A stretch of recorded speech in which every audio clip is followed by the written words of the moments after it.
Yeah, sure. I mean, everybody's still sticking around. I mean, you can leave if you want. I'll keep taking questions until I'm tired. Thank you. It's been a great presentation. Thank you. My question is also about your vision for the Yes. future, and but from a different angle.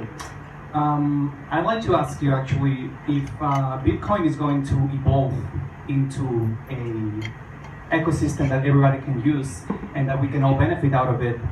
What are, in your view, the potential job opportunities for any people of any walk of life that can also benefit in the future? Because any new invention comes along with benefits for whoever wants to take advantage out of it. Yes. And in your view about Bitcoin, I just want to understand what's your view about Bitcoin and the job opportunities that can offer to whoever is really deeply involved and interested, and perhaps not just about becoming a programmer and a coder, which would be very beneficial, but maybe just a bit beyond that vision as well. Absolutely. Yeah.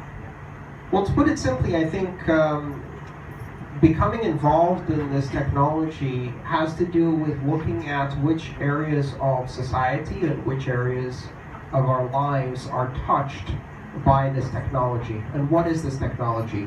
It's money. So, which areas of society and our life are touched by money? You can work in those areas. I think there are a few. Everything, absolutely everything, is affected when you change one of the most fundamental technologies, when you change the language of money. And that means that there will be opportunities for everyone. Right now, of course, if you're, the barrier to entry for Bitcoin is ridiculous.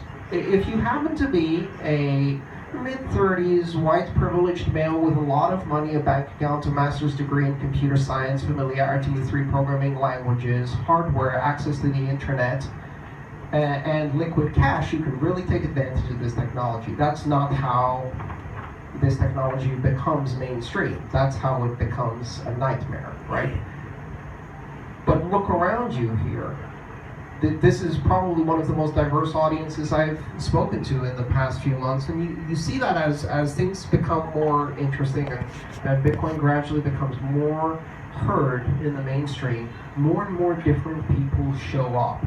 So when I went to the first few meetups and I met with people, they were weird, like really, really weird people came to these things. Because I mean, who jumps onto this weird, quirky technology that's really only for programmers? A lot of the edgy libertarian community, very, very weird. But it's getting less weird with time, right? And when I was talking to people in the beginning, I'd say, have you heard of Bitcoin? And so first generation, first couple of years, were like, what are you? Bitcoin. What? Bitcoin? Haven't heard of it. By year 2, though, things are getting interesting. Now the answer changes. Have you heard of Bitcoin? Oh yeah, that's the money people use to buy drugs. Great. We've broken through to mainstream consciousness. And several other layers of consciousness that can be achieved by purchasing things on the Silk Road. But gradually the audience is changing, and then suddenly over time you start meeting people in this space who strike you as very normal.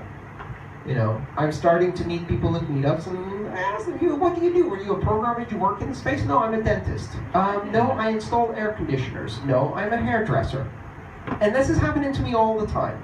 So now these people are still involved in wealth preservation, investment, fascinated by the technology, internet trends and fads, or something like that, but gradually, they start accepting it in their business and they start using it. Maybe they do some more investment in it, etc., and they get involved. I think we're now at the stage where this industry requires a lot broader approach. You can write the code, but no one can bloody use it because the user interfaces suck.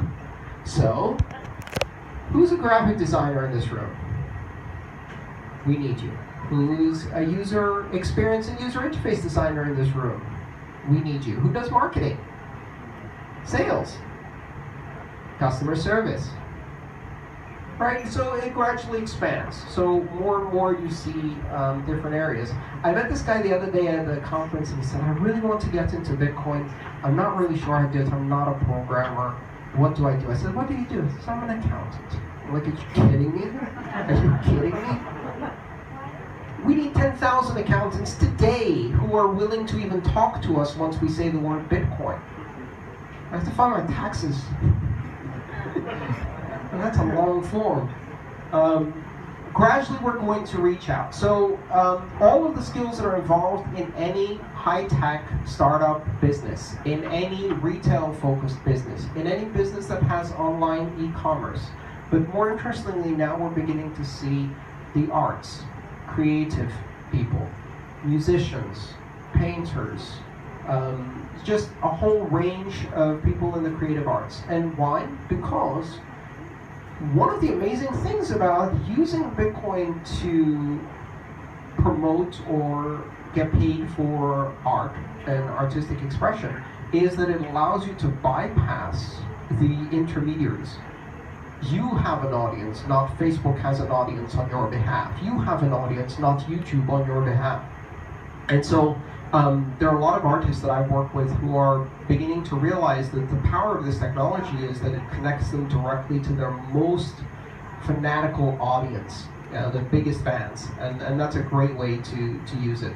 So this is going to spread to every aspect of life. On my way to the airport to come to Bali, I'm sitting in the taxi, and I was talking to my colleague, and I said, Ethereum's really tanking today. Bitcoin's still quite stable. And the taxi driver goes, did you say Bitcoin?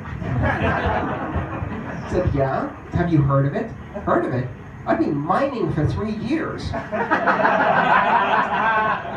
like, wow. That's only the third time I've met someone in an Uber or a taxi driver in general, who had any idea what Bitcoin was. But at the end of that ride, they got a tip in Bitcoin. You bet on it. All right, let's take another question.